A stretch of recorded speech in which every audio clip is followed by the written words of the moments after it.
Jadi diceritakan ada seorang anak muda bisnis rempah-rempah begitu, kacang-kacangan, rempah-rempah dan lain sebagainya, umbi-umbian. Anak muda ini setiap dia berangkat ke toko, pulang ke toko, itu melewati rumahnya seorang wanita.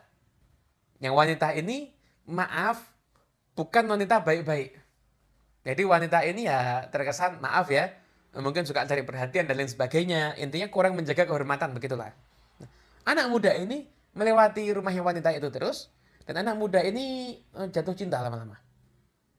Akhirnya kepingin menikahi perempuan itu. Perempuan itu nggak mau dinikahi. Maunya justru diajak hubungan yang Allahu Allahu Allahu Allah Allahu Allahu Allahu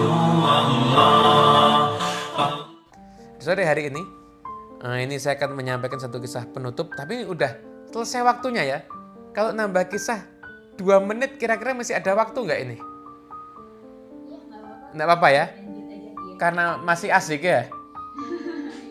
Ini kisah bukan saya karang, tapi ini saya baca di satu kitab. Judul kitabnya Tuhfatul Asyraf ya, kitab berbahasa Arab begitu. Jadi diceritakan ada seorang anak muda bisnis rempah-rempah begitu, kacang-kacangan, rempah-rempah dan lain sebagainya, umbi-umbian. Anak muda ini setiap dia berangkat ke toko, pulang ke toko, itu melewati rumahnya seorang wanita. Yang wanita ini, maaf, bukan wanita baik-baik. Jadi wanita ini ya terkesan, maaf ya, mungkin suka cari perhatian dan lain sebagainya. Intinya kurang menjaga kehormatan, begitulah. Anak muda ini melewati rumahnya wanita itu terus, dan anak muda ini jatuh cinta lama-lama. Akhirnya kepingin menikahi perempuan itu. Perempuan itu nggak mau dinikahi. Maunya justru diajak hubungan yang sesaat.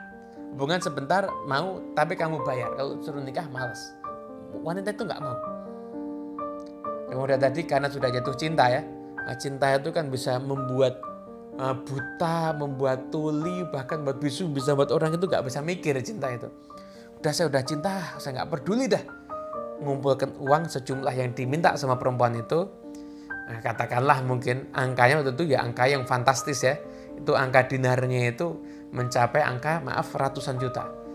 Saya anggap ya katakanlah 100 juta boleh kencan sama aku semalam. Oke, kumpulkan duitnya, kasih 100 juta. Nih 100 juta. Dan setelah itu akhirnya pernah jadi oke, duit ada ya saya mau. Terjadilah janjian. Ketika baru mau kencan, pemuda tadi ingat, ya Allah, saya sholat, saya beribadah, masa sih saya akan hilangkan semua kebaikan amal soleh saya bisa tidak dapat ridho Allah kalau saya berbuat zina semacam ini. Akhirnya uang udah dibayar, uang nggak diminta lagi, bilang maaf, saya nggak berani, saya takut sama Allah, pergi. Setelah itu besok lewat rumah lagi. Berapa bulan jatuh cinta lagi. Akhirnya ditawarin nikah, nggak mau, kencan semalam lagi. Udah bayar untuk yang kedua kali, udah mau berbuat, inget, takut, akhirnya nggak jadi. Akhirnya sampai ketiga, keempat, kelima, akhirnya ini pemuda bisa dikatakan ya, nabung uang di perempuan tadi udah 500 juta mungkin. Kenapa? 5 kali janjian kencan nggak ada yang jadi, gagal terus. Gagal terus. Subhanallah, zaman dulu itu kan masih banyak perang ya. Dan kalau satu daerah itu dengan daerah lain itu perang, nanti rata-rata anak kecil dan perempuan dijadikan tawanan. Nah, terjadilah perang. Nah, pemuda itu karena mungkin waktu itu sudah nggak kuat menahan gejolak, pindah bisnisnya ke kota yang lain. Akhirnya udah nggak mau ketemu dengan perempuan itu lagi selamanya. Subhanallah, terjadi perang.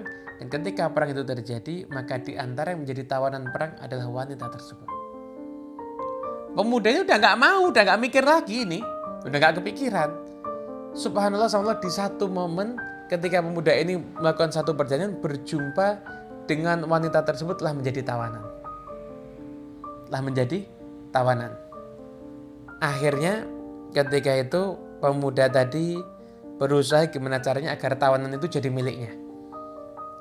Dia berusaha, akhirnya benar, wanita yang diidam-idamkan yang sudah 5 kali nih mau berbuat nggak jadi tawanan itu miliknya. Jadi pemuda ini berhasil menawar wanita yang dicintainya tadi. Wah, udah seneng dia 5 kali ini nggak keturutan. Sekarang dia sudah jadi tawanan saya. Jadi kalau itu kan ada perbudakan, jadi budak saya nih. Kalau saya berhubungan dengan dia mati ya. Kedengeran ya. Mohon maaf ini gambarnya agak ada gangguan dikit, tapi insya Allah suara masih bisa terdengar ya. Jadi, ketika itu pemuda tadi itu dia akhirnya memilih untuk menawan perempuan tadi. Perempuan tadi harus jadi tawanannya, harus jadi miliknya. Akhirnya ketika tawanan jadi miliknya kan berarti sudah jadi budak. Jadi budak itu kan kalau syariatnya kan halal. Kalau kalau berhubungan dengan budak itu kan syariatnya kan halal. Dibolehkan aja, nggak ada masalah. Gitu. Alhamdulillah. Insyaallah bentar lagi gambarnya kelihatan. Ya, sip. Alhamdulillah. Mohon maaf ada kendala teknis sedikit. Jadi akhirnya wanita yang didam-damkan 5 kali mau zina nggak jadi tawanannya. Wah, dia udah seneng. Hari pertama dia bawa wanita itu ke rumah, ternyata tawanan tadi wanita ini ditebus sama keluarganya. Anda bayangkan 5 kali cara haram nggak kejadian. 1 kali udah mau dapat yang halal nggak kejadian lagi, kenapa? Karena ditebus oleh orang tuanya. Ini berarti jodoh apa nggak jodoh ini? Kalau kita putus sampai sini ya nggak jodoh. Begitu perempuan tadi ditebus sama orang tuanya, perempuan tadi mengatakan, hei bapak, ibu, keluargaku semuanya, terima kasih kamu sudah bersedia menebusku, tapi relakan saja aku ingin tinggal dengan pria ini, biarkan aku menjadi pasangannya. Karena pria ini saya tahu ini adalah pria yang soleh. Subhanallah, gerakkan hatinya perempuan tadi, nggak mau kembali pulang ke rumahnya, tinggal bersama pria tadi dan menjadi pasangan suami istri yang insya Allah jodoh sampai akhirat tentunya insya Allah. Dan uang tadi 500 juta hasil tabungan itu ternyata masih disimpan sama perempuan tadi. Akhirnya dikembalikan oleh orang tuanya dan akhirnya uangnya dapat, perempuannya pun juga dapat. Lah inilah jodoh.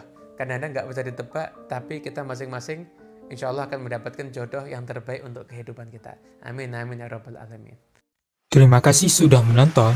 Jangan lupa bagikan video ini, karena barang siapa yang menunjuki kepada kebaikan, maka dia akan mendapatkan pahala seperti orang yang mengerjakannya.